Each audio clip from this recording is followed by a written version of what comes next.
Hello ulit mga bata! Kasama namin ngayon ni Lian ang alaga niyang si Miso. Ito ay isang stuffed toy. Dahil ang lesson natin mga bata ngayong araw na ito, ang title ay The Lord is my Shepherd. Ang Diyos ang ating tagapag-alaga. Okay? Ready na ba kayo sa ating lesson? Ready na kayo? Ready ka na rin ba, Lian? Opo. Opo. Dahil ready na kayo at dahil ready na rin si Lian, come and let us enjoy our Sunday School. Tayo ay manalangin. Panginoon, nagpapasalamat po kami sa araw na ito na binigay po ninyo sa amin. Samahan po ninyo kami sa aming pag-aaral at buksan ninyo ang aming mga puso at isip para sa inyong mga salita. Ito po ang aming panalangin sa tanging pangalan ni Jesus. Amen.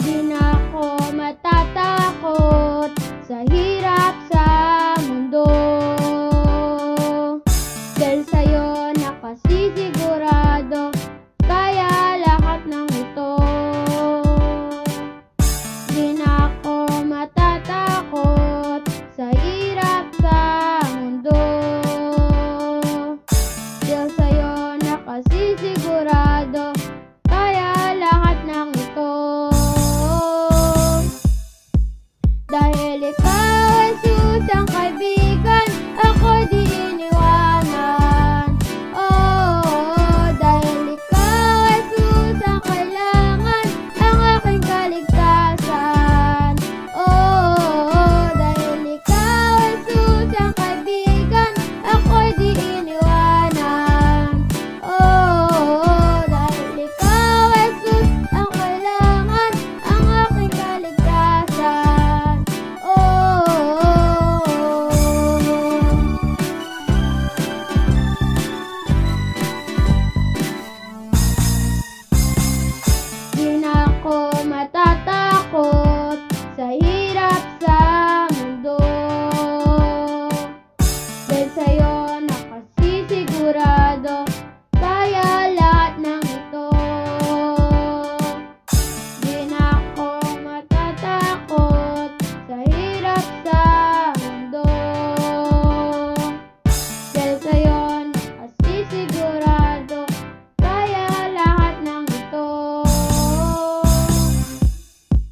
Dahil ikaw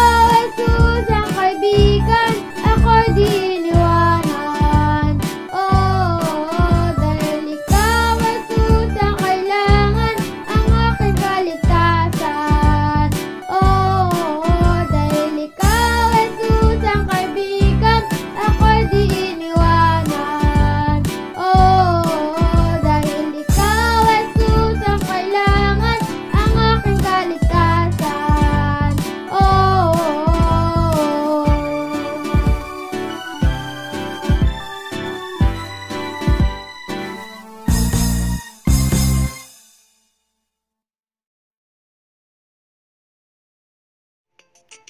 Natutukoy dapat ng pastol kung ano ang tamang pagkain ng kanyang mga alaga.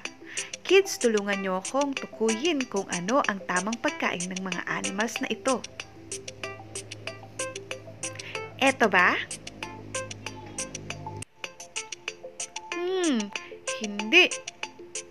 Eto kaya?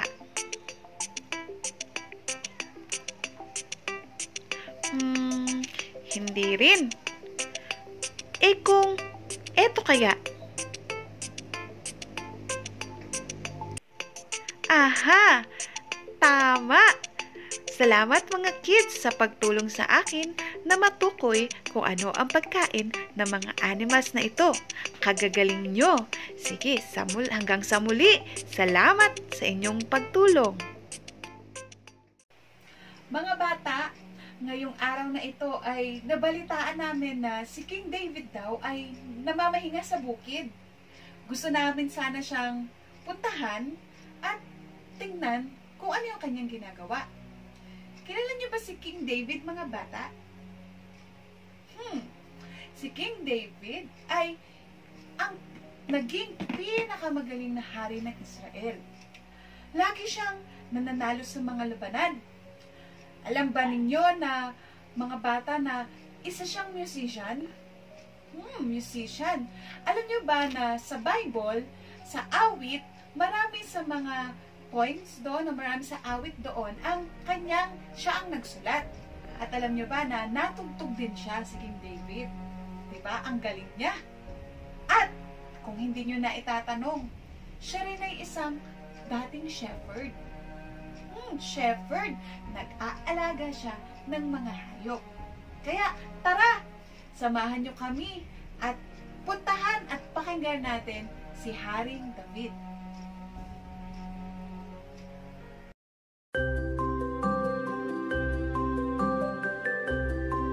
Ako si King David. Ako ay laging nananalo sa mga labanan dahil sa tulong ng Diyos. Kahit na ano ang sabihin ko sa aking mga utusan, ay kanilang ginagawa para sa akin. Bilang isang hari, ay pinangangalagaan ko ang aking mga nasasakupan. Ito ay halos katulad ng ginagawa ko nung ako ay isa pang shepherd.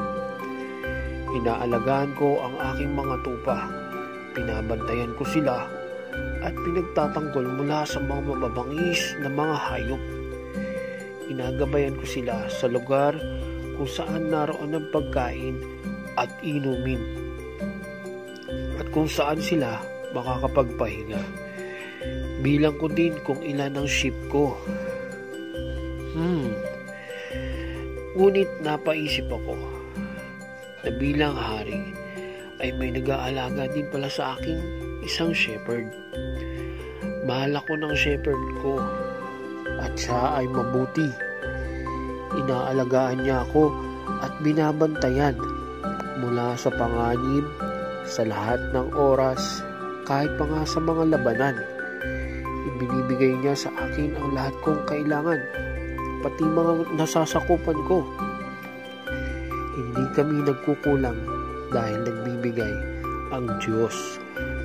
Kaya mula noon hanggang ngayon ay lubos akong magtitiwala sa aking mabuting shepherd.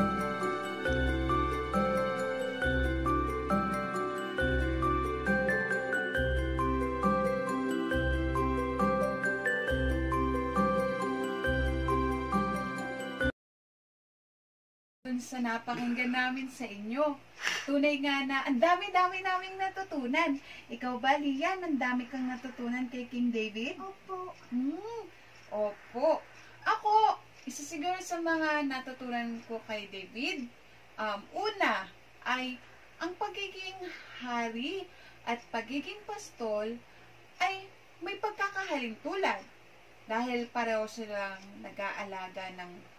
nag-aalaga. Yung hari, inaalagaan niya yung kanyang nasasakupan, yung kanyang tao, yung territories niya. Yung yung pastol naman, ang inaalagaan naman niya ay ang mga sheep o mga animals. Very good. Pangalawa na natutunan ko kay King David, merong isang mabuting pastol na nagmamahal at nangangalaga kay David. Ito yung nagbibigay sa kanya ng lahat ng kanyang pangangailangan at nagbabantay sa kanya mula sa mga panganib.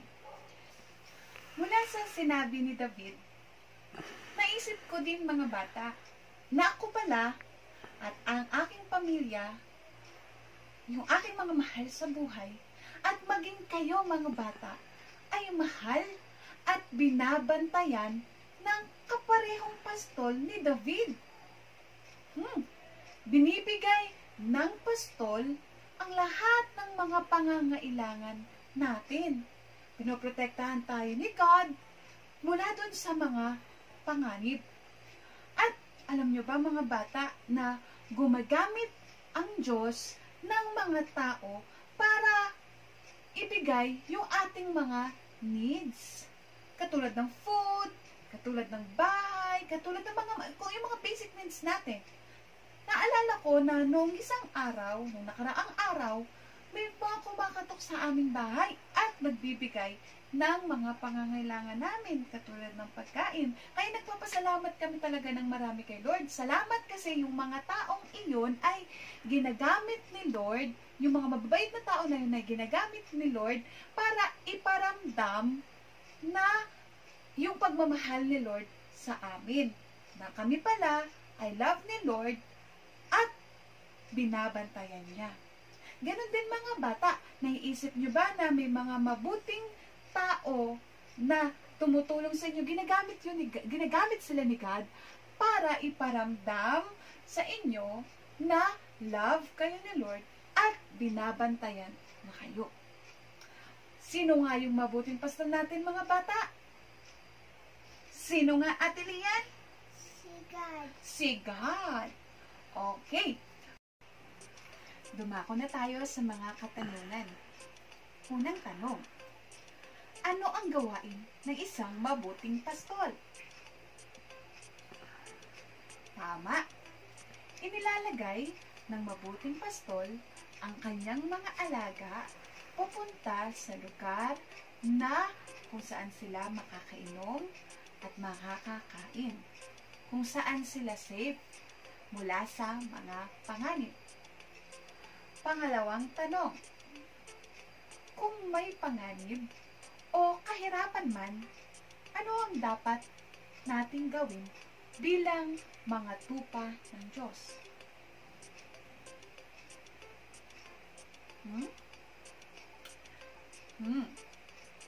Tama.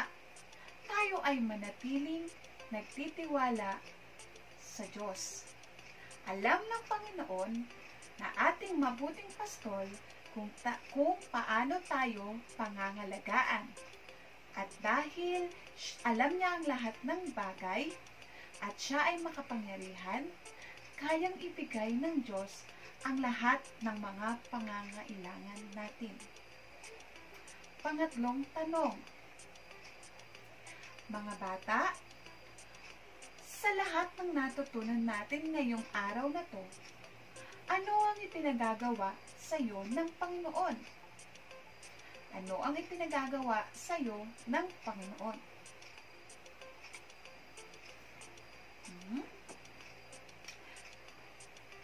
Maganda yan, mga bata.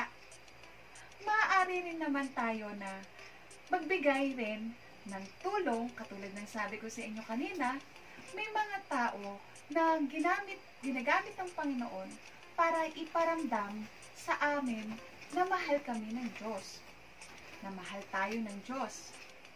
Ngunit mga bata, merong mga tao na maaaring hindi rin nila nararamdaman yung katulad ng nararanasan natin. Kaya maaari tayo mismo ay maging kasangkapan o magamit ng Panginoon para iparamdam sa kanila dun sa mga taong nagkukulang sa ngayon at nangangailangan ng tulong na mahal sila ng Panginoon. Sa mga simpleng kaparaanan, katulad ng kung may blessings tayo, pwede natin i-share sa kanila. So, yun mga bata, maaari natin i-share sa kanila yung mga pagpapala na meron tayo para sila man din ay mas maramdaman pa rin nila na sila ay katulad ng mga tupa na inalaalagaan ng mabuting pastor. Our memory verse for today is from Psalms 23 verses 1 to 2. The Lord is my shepherd, I shall not want. He makes me lie down in green pastures. He leads me beside still waters.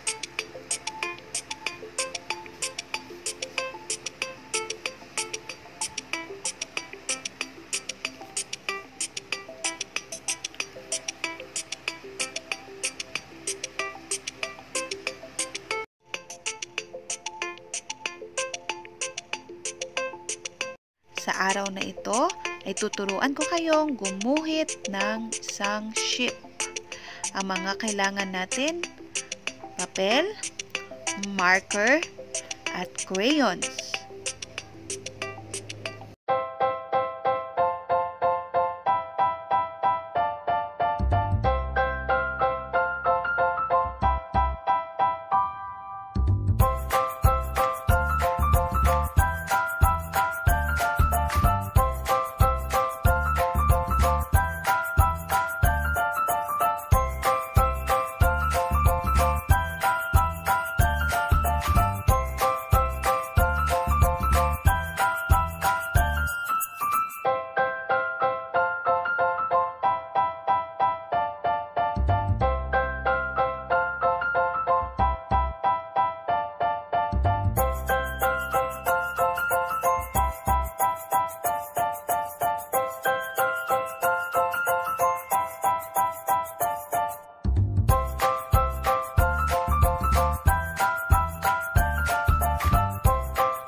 Mga bata, sana ngayong araw na to ay marami kayong natutunan, no?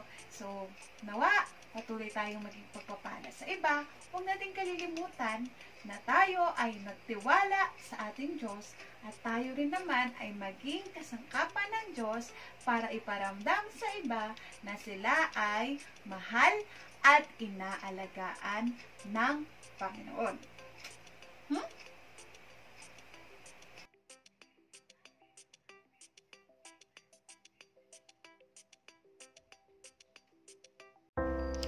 Tayo ay manalangin. Panginoon na aming mabuting pastol, kami po ay lubos na nagtitiwala sa inyo na kami ay inaalagaan at binabantayan ninyo. Kami po ay magpapatuloy na mamuhay kasama ninyo habang nagiging blessing din po kami sa iba. In Jesus' name we pray. Amen.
Dahil ikaw, Jesus, ang kaibigan, ako di